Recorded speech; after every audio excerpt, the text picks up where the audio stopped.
প্রায় প্রতি রাত্রেই এটা হচ্ছে। অদ্ভুত সব শব্দ, বুঝলেন? হল ঘরের কাঠের সিঁড়িতে, কখনো ছাদে, আবার কখনো দোতলায় আমার ঘরের বারান্দায় হাঁটা চলার শব্দ, ফিসফিস কথাবার্তা। অমরেন্দ্র সিংহরায়ের মুখে ভয়ের ছাপ ফুটে উঠল। অথচ দেখুন, অ্যালসেশিয়ানটা ছাড়া থাকে, সে হারামজাদার কোনো সাড়া পাওয়া যায় না। তাই প্রথমে ভেবেছিলাম যোগেনের মতো বেচুও আমাকে ভয় দেখাচ্ছে। বেচুকে রাত্রে ঘরে তালা আটকে রাখলাম, কিন্তু তবু সেই ভুতুড়ে কারবার। টর্চ বন্দুক নিয়ে বেরোই, সুনন্দা সতু আমার সঙ্গে থাকে। ছাদে উঠে দেখি কেউ নেই। তারপর গত পরশু রাত্রে নিচের হল ঘরে আর্তনাদ শুনলাম। সুনন্দা, সতু, বেচু সবাই শুনেছিল। আলো জ্বালাই থাকে সারা রাত্রি, কিন্তু সে রাত্রে তখন লোডশেডিং ছিল। হল ঘরে সবাই দেখলাম কেউ নেই, কিন্তু কার্পেটে খানিকটা রক্ত পড়ে আছে। কুকুরটা তখন কোথায় ছিল? বাইরে। সতু হলঘরের দরজা খুলতেই লেজ গুটিয়ে ঘরে ঢুকলো। অবাক হয়ে শুনছিলাম, বিশ্বাস করা শক্ত, কিন্তু কর্নেল তুম্ব মুখে শুনছেন এবং গুরুত্বও দিচ্ছেন। না বলে পারলাম না, রক্ত না রং পরীক্ষা করা হয়েছে? অমরেন্দ্র সিংহরায় হাসবার চেষ্টা করে বললেন, জয়ন্তবাবু, রক্ত আর রঙের তফাৎ বোঝার মতো বুদ্ধি আমার আছে। তাছাড়া সবচেয়ে অদ্ভুত ঘটনা হলো, কুকুরটাকে আবার বাইরে বের করে দিয়ে হলঘরের দরজা আটকে আমরা সিঁড়িতে উঠে যাচ্ছি। বেচু, মানে আমাদের বাড়ির সার্ভেন্ট, চেঁচিয়ে উঠল হঠাৎ। ও নিচের একটা ঘরে থাকে। সতু টর্চের আলো ফেলে জিজ্ঞেস করলো, কী হয়েছে? বেশি বলল, এই দেখুন, একটা কালো বেড়াল রক্ত খাচ্ছে। সত্যিই তাই। তাড়া করতেই বেড়ালটা বেচুর ঘরে ঢুকলো। সেখানে তাড়া খেয়ে খোলা জানালা গলিয়ে পালালো। বললাম, তবু কুকুরটা কোনো সাড়া পেলেন না? না।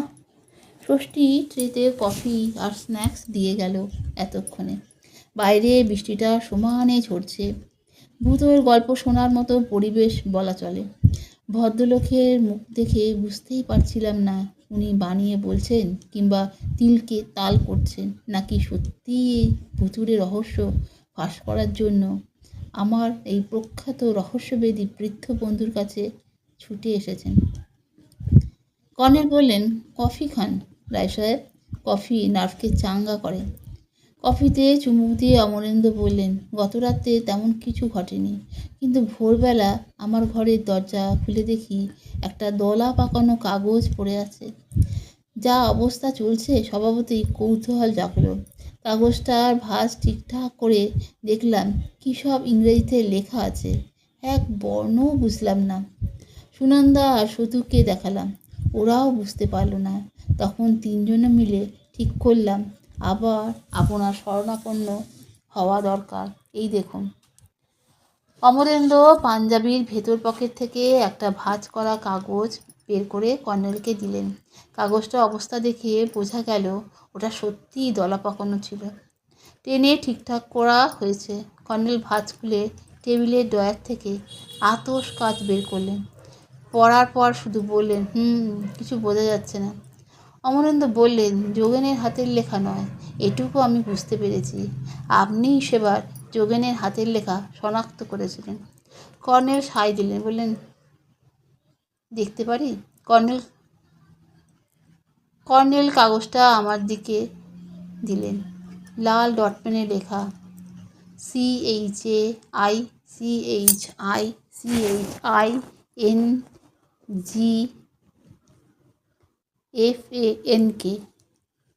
বারবার পড়ার পর বললুম, দেখুন, আমার মনে হচ্ছে এতে লেখা আছে চাই চিচিং ফাঁক। কর্নেল হাসলেন, ঠিক ধরেছ, চাই চিচিং ফাঁক। অমরেন্দ্র হাসলেন না, রুষ্ট মুখে বললেন, সেটাই তো অদ্ভুত। আমার বোনপো সতুও তাই পড়ল, কিন্তু মানেটা কি এর? হারব্য উপন্যাসের আলিবাবা ও ৪৪ চোরের গল্পে চিচিং ফাঁক বললে নাকি লুটের মাল রাখা ঘরের দরজা খুলে যেত। আমি আলিবাবা না, চোরদের সর্দার। কর্নেল কৌতুকে বললেন, তাছাড়া আপনি আলিবাবার ভাই কাশিমও নন। কক্ষনো নই, সমস্তটাই দুর্ভেদ্য আমার কাছে। অমরেন্দ্র কফিতে চুমুক দিয়ে ফের বললেন, আপনি বলেছিলেন বটুক চৌধুরী ভূত আমার পিছু ছাড়েনি। আপনি জ্ঞানী মানুষ, ঠিক ধরেছেন। বটুকের লাশ সন্দেহ করে ড্যামের জলে পাওয়া বডিটা পুলিশ ওর চেলাদের হাতে তুলে দিয়েছিল। ঘটা করে দাহও করেছিল ওরা। কিন্তু আমার সন্দেহ বটুক মারা পড়েনি, কোনো কারণে গা ঢাকা দিয়ে আছে। গতবার আমার কর্মচারী যোগেনকে দিয়ে সেই আড়াল থেকে অদ্ভুত সব উড়ো চিঠি লিখত। এখন নিশ্চয়ই কোনো তান্ত্রিক সাধুর সাহায্যে আমাকে ভয় দেখাচ্ছে। কেন তা আপনি বিশদ জানেন। কর্নেল নিভে যাওয়া চুরুট ধরিয়ে বললেন, এ যুগে রাজনৈতিক প্রতিদ্বন্দ্বিতা ব্যাপারটাই হয়তো এমন যে পরস্পরের প্রতি রাগ মরে গিয়েও পড়ে না। হাসি চেপে বললাম, আমাদের নিউজ ব্যুরোর চিফ নগেনদা রাজনৈতিক রাগ বলে একটা টার্ম ব্যবহার করেন। অমরেন্দ্র কফির পেয়ালা শেষ করে বললেন, কিন্তু আমি তো কবেই রাজনীতি থেকে সরে এসেছি। গত ভোটে আমি তো বটুকে সুবিধে করে দিতেই শেষ মুহূর্তে নমিনেশন প্রত্যাহার করে নিয়েছিলাম। ঘরের খেয়ে বনের মোষ তাড়ানো আমার পোষালো না।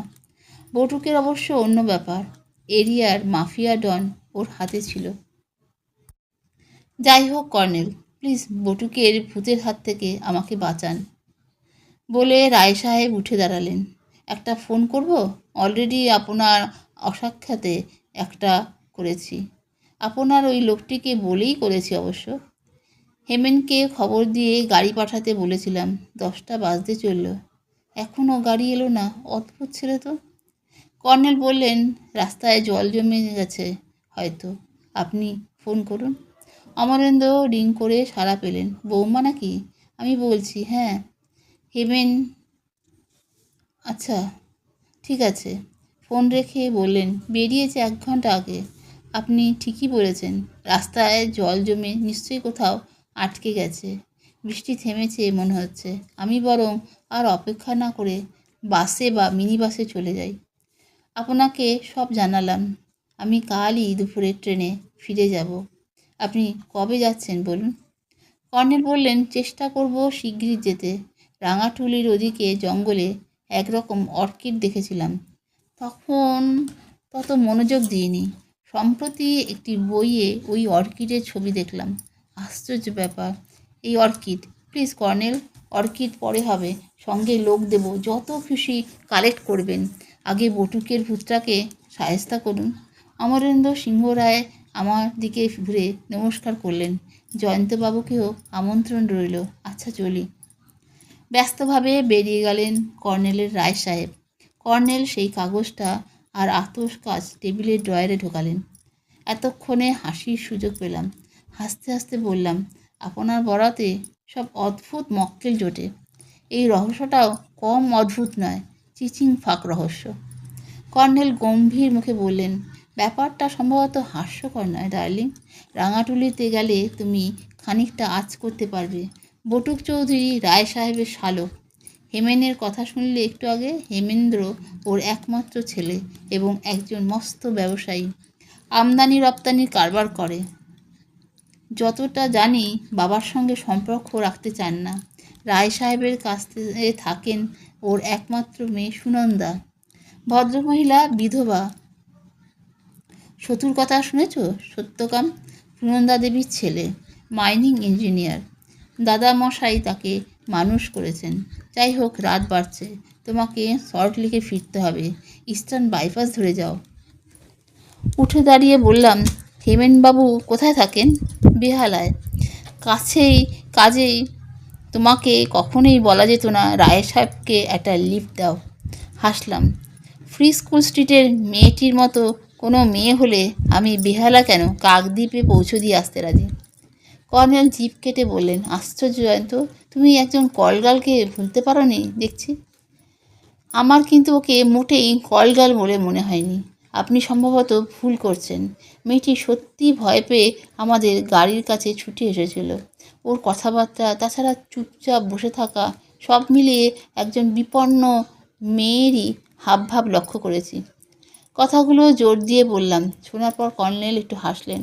বিপন্ন হতেই পারে, কলগালদের জীবন তো সবসময় বিপন্ন। কর্নেলের বাড়ি থেকে বেরিয়ে পার্ক সার্কাস হয়ে ইস্টার্ন বাইপাস ধরে যেতে যেতে সারা ফর্থ ফ্রিকুল স্ট্রিটের মেয়েটির কথাই ভাবছিলাম। এ যাবৎ কখনো রাস্তাঘাটে দিনে বা রাতে কোনো একলা মেয়েকে গাড়িতে লিফট দেওয়ার সৌভাগ্য বা দুর্ভাগ্য হয়নি। যদিও গল্পে এসব অনেক পড়েছি। সৌভাগ্য মানে গল্পে এসব ক্ষেত্রে প্রেমের সুযোগ এসে যায়।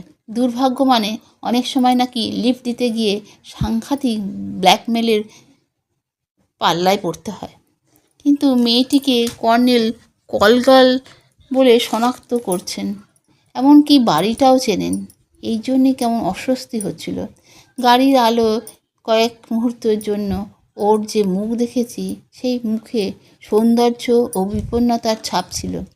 সুন্দরী মেয়েরা কেন নষ্ট হয়ে যায়, এই ধরনের সামাজিক নৈতিক প্রশ্ন আমাকে উত্তপ্ত করছিল। গাড়ি গ্যারেজে ঢুকিয়ে পেছনের জানালার কাচ তুলছিলাম। সেই সময় গ্যারেজের আলোর ছটায় চোখে পড়ল ব্যাকসিটে একটা ছোট্ট পার্স পড়ে আছে। একটু চমকে উঠেছিলাম দেখা মাত্র। পার্সটা তুলে নিলাম। আমার হাত কাঁপছিল। এ কথা অস্বীকার করছি না। পার্সটা নিশ্চয়ই সেই ইচ্ছে করে ফেলে যায়নি। মানসিক চাঞ্চল্য আর বৃষ্টিও ওই ভুলের কারণ হতে পারে। বাদামি রঙের হালকা পার্সটা নিয়ে আমার দোতলা ফ্ল্যাটে ঢুকলাম। তখন আমার মধ্যে প্রচণ্ড উত্তেজনা টগবগ করছিল। মেয়েদের পার্স আমার কাছে সবসময় কৌতূহলের বস্তু।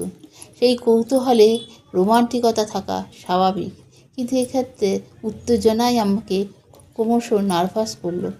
পার্স খুলতেই প্রথমে চোখে পড়ল একটি নেম কার্ড, তারপর 3টে চাবির একটা রিং, কিছু খুচরো পয়সা। পার্সের ভেতরে এক পাশে খোদলে 100 টাকার নোট, অন্য পাশে খোদলে খুদে আয়না, লিপস্টিক, এইসব টুকিটাকি প্রসাধনী। জিনিসগুলো টেবিলে রাখছিলাম। আমার এই কাজটা অশালীন বলা চলে, কিন্তু অস্বস্তিকর উত্তেজনাটা আমাকে ভূতগ্রস্ত করেছিল। আরও খুঁজতে গিয়ে আবিষ্কার করলাম তলার দিকে ইঞ্চি 3 লম্বা জিপ। জিপ টেনে খুলে দেখি ভেতরে একটা পুরনো হলদেটে কাগজে চিরকুটে, তাতে লেখা আছে TL2 R3 L1 R4। পরপর কয়েকটি সিগারেট টানার পর প্রথমে মাথায় এলো, পার্সে চাবি থাকায় মেয়েটি তার ফ্ল্যাটে ঢুকতে পারছে না। এত রাতে ফ্রিকুল স্ট্রিটে গিয়ে পার্স ফেরত দিতে আমার আপত্তি ছিল না, কিন্তু কর্নেলের মুখে ওই বাড়ির কথা শোনার পর সেটা সম্ভব নয়। নেম কার্ডটা তুলে নিলাম। পুরনো কার্ড, ওতে একজন অ্যাডভোকেটের নাম ঠিকানা ছাপানো আছে, অলোক সেনগুপ্ত। ঠিকানা শ্যামবাজার এলাকারই কোনো গলির। মেয়েটি কি কখনো কোনো মামলায় ফেসেছিল? কর্নেল বলেছিল সম্প্রতি ওই বাড়িতে পুলিশ হানা দিয়ে কলগালদের গ্রেপ্তার করেছিল। এই মেয়েটি যদি কলগাল হয়, সে গ্রেপ্তার হয়ে থাকলেও ছাড়া পেয়েছে, তার আইনজীবীর কার্ডও হতে পারে। কার্ডটা জরাজীর্ণ হওয়ায় অনেক ব্যাখ্যা সম্ভব, তবে এ নিয়ে এখন মাথা ঘামানোর মানে হয় না।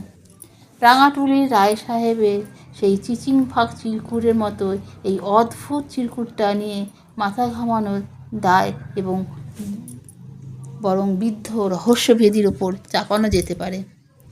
আপাতত আমার দুশ্চিন্তা, মেয়েটি তার ফ্ল্যাটে ঢুকতে পারছে না। আমার এখন কি করা উচিত?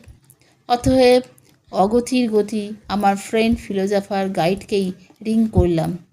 কয়েকবার চেষ্টার পর সাড়া পেলাম। সংক্ষেপে ব্যাপারটা বললাম। কর্নেল বললেন, ওর ফ্ল্যাটে ফুলে দেওয়ার লোকও ওই বাড়িতে আছে। তুমি খেয়ে দিয়ে ঘুমিয়ে পড়ো। ঘুম না এলে পালের ভেড়া গুনতে শুরু করবে। পুরনো এবং অব্যর্থ ওষুধ। আর শোনো, তুমি পার্স ফেরত দিতে যেও না। আমাকে সকালে দিয়ে যাও, আমি দিয়ে আসবো। তোমারও আমার সঙ্গে যেতে ইচ্ছে করবে। ঠিক আছে, যাবে। Good night. পালের ভেড়া গোনার চেষ্টা করিনি। ঘুম না এলে আমার অভ্যাস দুর্ভেদ্য বিষয়ের বই পড়া এবং বোঝবার চেষ্টা করা। সেই চেষ্টা থেকেই ঘুম অনিবার্যভাবে এসে যায়। তবে এদিন ঘুম ভেঙেছিল প্রায় 9টায়। তাড়াহুড়ো করে ব্রেকফাস্ট সেরে কর্নেলের বাড়ি পৌঁছতে 9:30 বেজে গেল। আকাশ ঝকঝকে নীল, রাস্তাঘাট শুকনো, বৃষ্টির পর বাতাসে শেষ শরতের স্বাভাবিক স্নিগ্ধতা ফিরে এসেছে। কর্নেল পার্সটা হাতে নিয়ে ঠিক এভাবেই মার্জিত ভাষায় কিছুক্ষণ ঋতুবন্ধনা করে গেলেন। কলকাতায় যদিও সঠিক ঋতু পরিবর্তন টের পেতে সময় লাগে, কর্নেলের ছাদের বাগানে দাঁড়ালে নাকি কিছু লক্ষণ থেকে অবস্থা আঁচ করা যায়। কাজেই রাঙাটলি আজ ভোরবেলা থেকেই তাকে খুব টানছে। চুপচাপ সিগারেট টানছিলাম। বিরক্ত হয়ে বললাম, পার্সটা খুলে দেখবেন নাকি? কর্নেল হঠাৎ চাপার স্বরে বলে উঠলেন, চেপে যাও ডার্লিং, ভুলে যাও রাতে কোনো মেয়েকে লিফট দিয়েছ। 1 মিনিট, পার্সটা আমি লুকিয়ে রেখে আসি। অবাক হয়ে তাকিয়ে রইলাম। কর্নেল পার্সটা সত্যিই পাশের ঘরে কোথাও রেখে এলেন। ষষ্ঠী কফি দিয়ে গেল। কর্নেল বললেন, কফি খাও, নার্ভ চাঙ্গা করো, তারপর বলছি।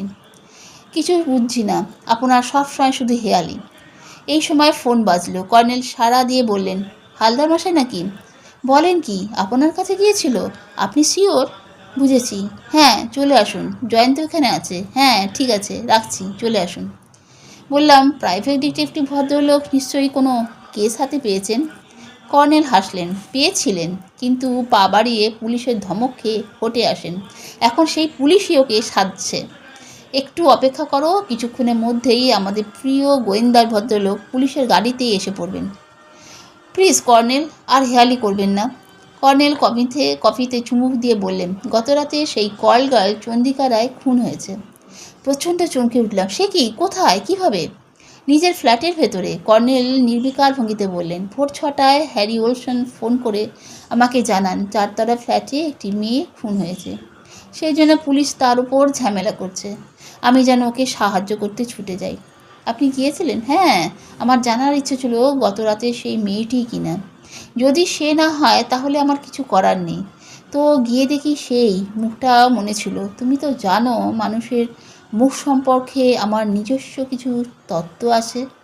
চন্দ্রিকা রায়ের মুখে বিপন্নতা লেখা ছিল, কিন্তু সেটা এত দূর করাবে ভাবতে পারিনি। ওর ফ্ল্যাটের চাবি তো পার্সে। নো পার্স, চেপে যাও। ফ্ল্যাটে ঢুকলো কি করে চন্দ্রিকা? যেভাবেই হোক ঢুকেছিল। তারপর খুনি ওকে জবাই করেছে। হ্যাঁ, আক্ষরিক অর্থেই জবাই। কর্নেল তেমনই নির্বিকার মুখে বললেন, তোমাকে বলেছিলাম কলগার্লদের জীবন সবসময় বিপন্ন। কেন বিপন্ন সেটা একটু চেষ্টা করলেই বুঝতে পারবে। এক্ষেত্রে পুলিশের বক্তব্য অবশ্য একটু অন্যরকম। চন্দ্রিকাকে খুন করা হয়েছে ডাকাতির উদ্দেশ্যে। আজকাল নাকি ফ্ল্যাটে ডাকাতি এবং খুন যেভাবে হচ্ছে সেভাবেই। কারণ ওলসনের বাড়ির কলগার্লদের গার্জেন ডিস্কোর কাছে চন্দ্রিকা ছিল এক দুর্মূল্য সম্পদ। ডিস্কোকে এখনও তাকে দেখিনি, জানি না কে সে, জানতেও চাই না। Disco is disco, that's all. চন্দ্রিকার পার্সের ভেতরে সেই কাগজটা। No purse. কর্নেলের চোখে ভৎসনা ফুটে উঠল। কথাটা বলে উঠে গেলেন জানালার কাছে। পর্দা তুলে উকি দিয়ে নিচে রাস্তা দেখতে থাকলেন। কিছুক্ষণ পরে সরে এসে ইজি চেয়ারে বসলেন কর্নেল। সহাস্যে বললেন, পুলিশের জিপে হালদার মশাই আসছেন। ভাবা যায়? চিন্তা করো ডার্লিং, ভদ্রলোক নিজেই 34 বছর পুলিশে চাকরি করেছেন, রিটায়ার করে ডিটেকটিভ এজেন্সি খুলেছেন, অথচ পুলিশ ওকে সহ্য করতে পারে না, এবং কি উনিও পুলিশকে সহ্য করতে পারেন না। সম্পর্কটা প্রায় সাপে নেউলের বলা চলে। অথচ এতদিন পরে এই একটা ঘটনায় সাপ নেউলের চমৎকার গলাগলি। দেখা যাক এই গলাগলি থেকে চন্দ্রিকা হত্যার কোনো সূত্র বেরিয়ে আসে নাকি। ঘণ্টা বাজলে ষষ্ঠীচরণ গিয়ে দরজা খুলে দিল। তারপর প্রাইভেট ডিটেকটিভ কে হালদার নস্যির কৌটা হাতে হাসি মুখে ঘরে ঢুকলেন। তার পেছনে এক পুলিশ অফিসার। হালদার মশাই ধপাস করে বসে একটি নস্যি নিয়ে বললেন, গুপ্ত সাহেবের জিগান, কি কইছিলাম। পুলিশ অফিসার গম্ভীর মুখে বললেন, কর্নেল সাহেব, কি ডিসি লাহিড়ী সাহেবের ফোন পেয়েছেন? কর্নেল বললেন, অরিজিৎ বলেছিল আপনি যোগাযোগ করবেন। জয়ন্ত, আলেপ পরিয়ে দিই। ডিটেকটিভ ইন্সপেক্টর মিস্টার অশোক গুপ্ত, আমার স্নেহভাজন বন্ধু জয়ন্ত চৌধুরী, দৈনিক সত্য সেবকের পত্রিকার সাংবাদিক। অশোক গুপ্ত নমস্কার করে বললেন, কাগজে নামটা দেখেছি। একটা অনুরোধ জয়ন্তবাবু, যদি কাগজে কিছু লেখেন এমন কিছু লিখবেন না যাতে আমাদের তদন্তে ব্যাঘাত ঘটে। বললাম, কিছুই লিখব না। আমাদের কাগজে ক্রাইম রিপোর্টার আছে, সে আপনাদের ভার্সনই লেখে। কাজেই যা লেখা সেই লিখবে। এবার এক দফা কফি হলো। হালদার মশাইয়ের জন্য 3 ভাগ দুধ মেশানো কফি আনতে ষষ্ঠী ভোলেনি। চুমুক দিয়ে হালদার মশাই সন্তোষ প্রকাশ করে বললেন, ফার্স্ট ক্লাস। এবার অশোকবাবু কইবেন নাকি আমি স্টার্ট করব? কর্নেল স্যার, কি কন?